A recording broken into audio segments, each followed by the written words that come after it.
Let's talk about a new way for cities to tackle their most stubborn problems. You know the ones: housing, public safety, jobs. What if there was a new playbook? And what if your most powerful partner was someone you see all the time, but maybe in a completely new light? I mean, think about this question for a second. We see hospitals as places that fix us when we're broken, right? But the reality is changing, fast. They're now being called to step outside their own walls and help fix entire communities. And this isn't just some feel-good idea. It's a massive shift in how we can build healthier cities from the ground up. Because here's the thing that city leaders and healthcare folks are really starting to get. Those persistent neighborhood problems, they're not just civic issues. They're actually public health crises playing out in slow motion. Things like unstable housing, or not enough local jobs, or struggling schools, these are the very things that are making people sick in the first place. Okay, now check this out, because this is what really blows my mind. We all think that being healthy is about doctors and medicine, right? But look at this chart. Access to healthcare is just a tiny sliver of the pie.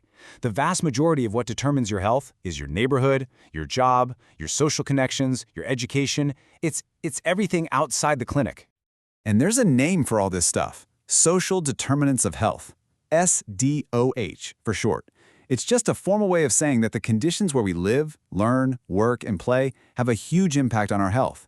This is the critical link. It connects the well-being of a whole neighborhood directly to the health of every single person living there. So, if all those community issues are what's really driving health outcomes, who's supposed to help a city fix them? Well, this is where that untapped partner comes into play. Hospitals are waking up to the fact that they can't make their patients healthier in the long run if they just send them back out into an unhealthy environment. And this slide just lays out that evolution perfectly. The old model, totally reactive. You wait for a sick person to walk through your door, you treat them, you send them home. The new model is proactive. It's about getting out into the community to tackle the root causes that are making people sick, which helps everyone, and frankly, it helps manage costs. For a lot of hospitals, this isn't a choice anymore, it's just becoming a necessity. So what makes a hospital such a game changer for a city? Well, it's not just about the money, though that's a huge piece of it. A lot of nonprofit hospitals actually have to invest in community benefits, which creates this perfect stream of funding for this kind of work. But it's so much more than that. Think about it. They have incredible expertise in finance, in leadership, in marketing. They have trust. And they have this unique power to get all the other important players in a city to sit down at the same table. Okay, so that's the why. We get it. Now for the how. The playbook for making this hospital-city partnership actually work is a really clear two-pronged strategy. It's all about mobilizing the two most critical groups in any neighborhood: the people who actually live there and the organizations that are already working to serve them. Strategy number 1 starts with the people. You absolutely cannot fix a neighborhood from the top down. It just doesn't work. The playbook says you have to help residents organize themselves, train them to be effective leaders, and then, and this is key, let them create their own improvement plan for their neighborhood. That's how you build real partners who are invested in the goals, because they helped create them. Now, the second strategy zeroes in on all those community nonprofits that are already doing the work. The goal isn't to replace them, it's to make them stronger. So the playbook says, first you got to understand who's out there. Then you bring in experts to help them get better at what they do.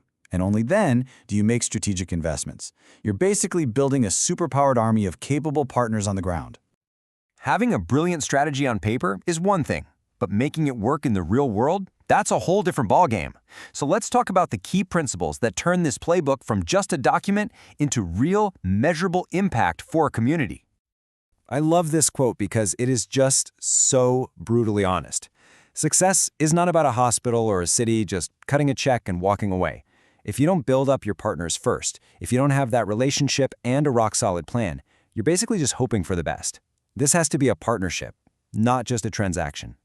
And here are the ground rules for making this all work. Number 1, focus.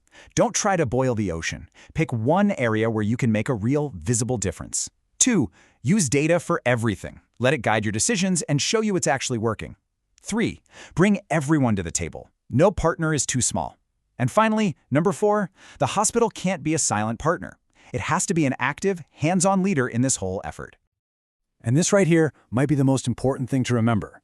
The problems are all connected. You can't just focus on housing and ignore the jobs problem. You can't just focus on jobs and ignore education. A successful response has to be coordinated, hitting all of these issues at once. It's like a big puzzle. You need all the pieces. So when all of this clicks into place, what does success actually look like? Well, when a city and its hospital truly partner up, they create this amazing win-win. They're not just putting out fires, they're building the foundation for a community that can actually thrive for the long haul. It all starts when people feel connected. When neighbors are organized and looking out for each other, you get the foundation for safer streets.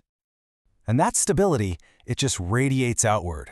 A stronger, more supportive community leads directly to better schools for the kids. And with those stronger community organizations in place, smart investment now has fertile ground to grow, which means more local jobs. And by building up those nonprofits, you can finally start to tackle the really big issues, leading to more stable and affordable housing for everyone.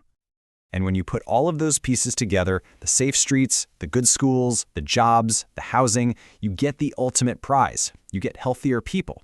You're not just treating sickness anymore, you're actually building health. This whole playbook really creates a new way for city leaders to think. It shows that one of your most powerful allies for revitalizing neighborhoods might be that big building you've driven past 1,000 times. You've always seen it, but maybe never as a partner like this. So, the only question left is, who's the first partner you need to call?